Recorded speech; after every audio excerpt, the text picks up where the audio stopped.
নাশকতার আগুনে পুড়ল রাবার বাগান। ঘটনা রবিবার রাতে খোয়াইয়ের পশ্চিম করঙ্গিছড়া এলাকায়। জানা যায়, পশ্চিম করঙ্গিছড়া এলাকার বাসিন্দা সুবীর সরকারের রাবার বাগানে কে বা কারা আগুন লাগিয়ে দেয়। পরবর্তী সময় স্থানীয়রা আগুনের লেলিহান শিখা দেখতে পেয়ে আগুন নেভানোর জন্য ঝাঁপিয়ে পড়ে।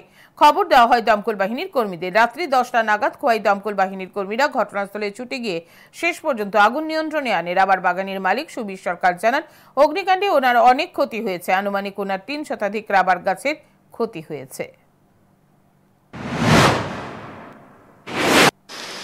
কালকে রাত্রে আমার বাগান করঙ্গিছড়া এরিয়াতে 8টা সাড়ে 8টার দিকে আমার কাছে একটা ফোন আয় যে তোমার বাগান আগুন লাগছে।